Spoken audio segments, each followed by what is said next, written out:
என்ன செய்கிறது? அரசே இங்கு உறங்குகிறதா? அரசே இங்கு உறங்குகிறதா? அரசே இங்கு உறங்குகிறதா? அரசே இங்கு உறங்குகிறதா? வழங்கிடு வழங்கிடு வழங்கிடு வழங்கிடு. பாதிக்கப்பட்ட பெண்ணுக்கு நீதி வழங்கிடு. பாதிக்கப்பட்ட பெண்ணுக்கு நீதி வழங்கிடு. நான் நேற்றைய தினம் அண்ணா பல்கலைக்கழகத்துல ஒரு மாணவிக்கு பாலியல் தொந்தரவு கொடுத்திருக்காங்க. அந்த பாலியல் தொந்தரவு கொடுத்தது யார் அப்படின்னு பாத்தீங்கன்னா அங்க இருக்கக்கூடிய மாணவர் கிடையாது, வெளியிலிருந்து வந்திருக்கக்கூடிய ஒரு நபர். இன்னும் குறிப்பா சொல்ல வேண்டியது என்ன அப்படின்னா அவர் ஒரு திமுகவினுடைய இளைஞர் அணி செயலாளர், அங்க அந்த பகுதியுடைய இளைஞர் அணியில் இருக்கக்கூடிய துணை அமைப்பாளராக இருக்காரு. அப்படிப்பட்ட ஒரு நபர் பல்கலைக்கழகத்துல ஒரு மாணவிக்கு பாலியல் தொந்தரவு கொடுத்தார். இந்த தொந்தரவை ஒட்டி அந்த பெண்மணி போய் என்ன பண்ணிருக்காங்க அப்படின்னா புகார் கொடுத்திருக்காங்க. இதுக்கப்புறம் அந்த புகாரை அலட்சியமா எடுத்து அந்த அரசு அங்க இருக்கக்கூடிய காவல்துறை அதிகாரிகள் நடத்திட்டு இருக்காங்க. அந்த நபர் யாரும் கண்டுபிடிக்க முடியாத நிலைமையில 2 நபர்ல ஒருத்தர் தான் கண்டுபிடிச்சிருக்காங்க. இன்னொரு நபர் யாரு அப்படின்னு சொல்லி அந்த ஒரு நபர் ஞானசேகரன்றவர் ஒரு திமுகவுடைய பொறுப்பாளர் கூட. இரவு நேரத்துல பல்கலைக்கழகத்துக்குள்ள ஒரு திமுகவுடைய பொறுப்பாளருக்கு என்ன வேலை? ஒரு எம்எல்ஏ அந்த அண்ணா பல்கலைக்கழகத்தோட சிண்டிகேட், திமுகவுடைய எம்எல்ஏ சிண்டிகேட் அப்படின்ற வாசி தான் அங்க திமுக ஆட்டம் அதிகரிச்சுக்கிட்டு இருக்கா, இந்த மாதிரி அக்கிரமங்கள் செஞ்சுக்கிட்டு இருக்காங்களா அப்படின்ற மிகப்பெரிய ஒரு கேள்வியா இருக்கு.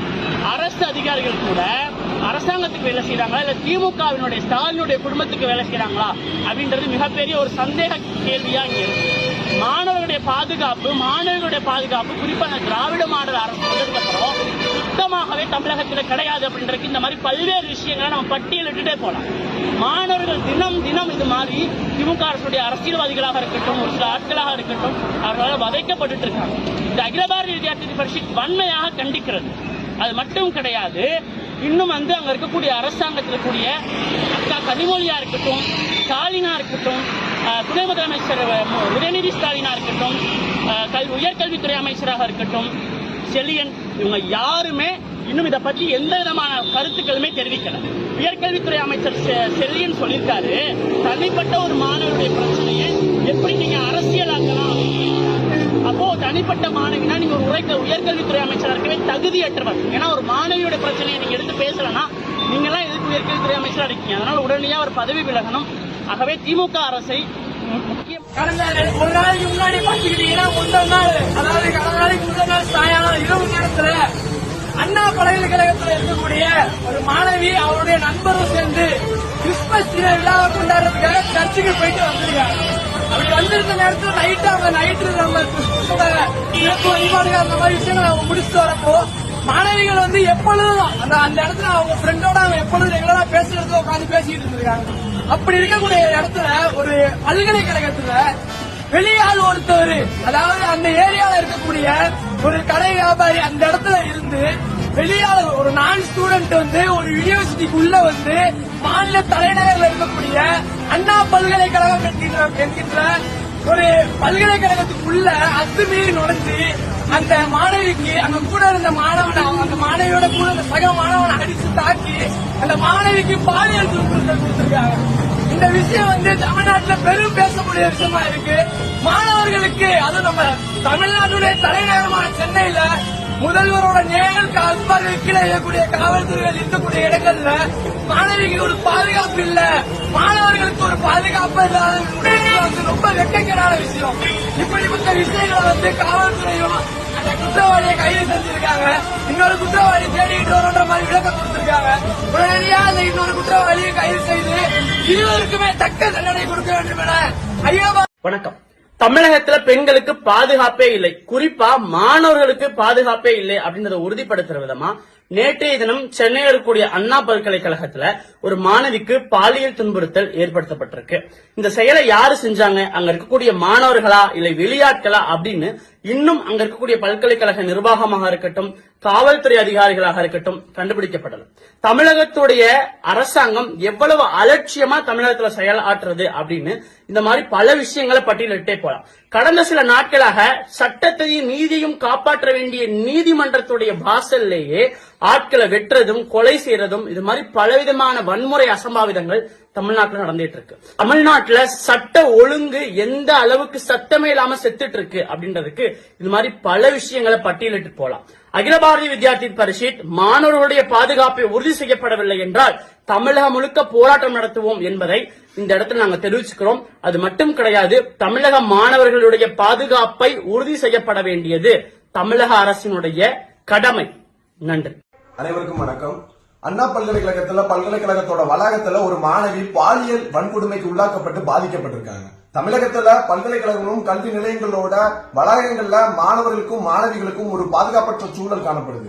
இன்னைக்கு பாலியல் வன்கொடுமை, கடந்த சில மாதங்களுக்கு முன்பாக போதைப் பொருட்கள், தீவிரவாதம் அப்படின்னு சொல்லிட்டு எந்த விஷயங்கள்லாம் மாணவ சமுதாயத்துல அவங்க பார்க்க கூடாதோ அந்த செயல்கள்லாம் பார்க்கக்கூடிய ஒரு செயல் தமிழகத்தில் உள்ள கல்வி நிலையங்களை ஏற்படுத்தி இருக்கு திமுக அரசு.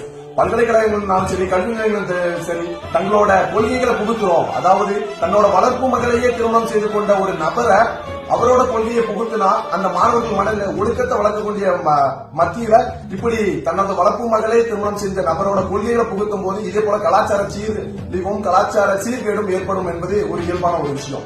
அத்தோட மட்டும் இல்லாம பல்கலைக்கழக வளாகங்கள் ஒரு பாதுகாப்பற்ற சூழல்ல காணப்படுது. தன்னோட கொள்கைகளையும் கோட்பாடுகளையும் திணிக்கிற நேரத்துல அதை சரியான முறையில சட்ட ஒழுங்கை பாதுகாக்கிறதிலும் திமுக அரசு கவனம் செலுத்தணும்.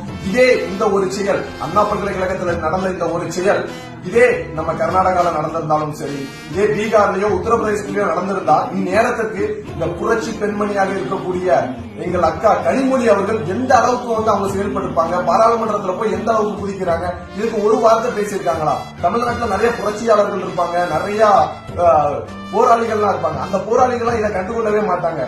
ஆகையால ஏபிவிபி இந்த இடத்துல என்ன சொல்லிக்குது அப்படின்னா, இந்த மாணவிக்கு நீதி. அனைவருக்கும் வணக்கம். அண்ணா பல்கலைக்கழகத்துல மாணவி ஒருத்தர் பாலியல் வன்முறைக்கு உட்படுத்தப்பட்டு மிகப்பெரிய அளவுல ஒரு அவல நிலை அண்ணா பல்கலைக்கழகத்தில் நடந்துச்சு. அந்த செயலை கண்டிச்சு ஏபிவிபி சார்பா தமிழகம் முழுவதும் பல்வேறு மாவட்டங்கள்ல போராட்டம் நடத்தப்பட்டுச்சு. அதனோட ஒரு பகுதியா சென்னையில ஏபிவிபி வட தமிழகத்தோட மாநில செயலாளர் தாமோதரன் அவர்கள் அரசு மருத்துவமனை முன்னால செயலற்று இருக்கிற தமிழக அரசை கண்டித்து அதற்கு சிகிச்சை அளிக்கணும் அப்படின்னு சொல்லிட்டு ஒரு உருவ பொம்மையை கொண்டு ஒரு நூதன முறையில ஆர்ப்பாட்டம் நடத்தினாரு. அந்த ஆர்ப்பாட்டத்தை கண்டிச்சு காவல்துறை அவரை ஏபிவிபியோட மாநில அலுவலகத்துல இன்று அதிகாலை 3 மணிக்கு ஏதோ ஒரு தீவிரவாதியை கைது செய்வது போல ஒரு 20க்கும் மேற்பட்ட காவல்துறையினர் ஏபிவிபியோட அலுவலகத்துக்குள்ள நுழைஞ்சு அவரை கைது செஞ்சிருக்காங்க. அவரை மட்டும் இல்லாம அது கூட இருந்த மாநில அலுவலக செயலாளர் மற்றும் கூட இருந்த மாணவர்களையும் கைது செஞ்சிருக்காங்க. இந்த ஒரு செயல் மிகவும் ஒரு வன்மையாக கண்டிக்கக்கூடிய ஒரு செயலா இருக்குது. இதோட மட்டும் இல்லாம ஏபிவிபி சார்பா தமிழகத்துல எங்க காவல்துறைக்கு நாங்க அனுமதியை கேட்டாலும் அந்த அனுமதியை மறுக்கிறாங்க. அதோட மட்டும் இல்லாம நாங்க போராட்டம் நடத்தினா எங்க மேல வழக்கு பதிவு செய்யறாங்க. ஆனா காவல்துறைக்கு நாங்க ஒண்ணு சொல்லிக்குள்ள விரும்புறோம், வழக்குக்கு பயந்தவர்கள் நாங்கள் அல்ல அப்படிங்கறத காவல்துறைக்கு தெரிவிச்சுக்கிறோம். தீவிரவாதியை விட்டுறாங்க, போதைப் பொருட்கள் கடத்துறவனை விட்டுறாங்க. ஒரு பெண்மணிக்கு நீதி கேட்டு போராடின ஒரு மாநில செயலாளரை கைது செஞ்சிருக்காங்க. இந்த ஏபிவிபியோட மாநில செயலாளரை உடனடியாக விடல அப்படின்னு சொன்னோம்னா தமிழகம் முழுவதும் மிகப்பெரிய அளவுல மாணவர்களை திரட்டி போராட்டம் அடிக்கும் அப்படிங்கறத காவல்துறைக்கு தெரிவிச்சுக்கிறோம். இது காவல்துறை திமுகவோட ஒரு ஏவல் துறையா செயல்படுது அப்படிங்கறத பிரதிபலிக்கு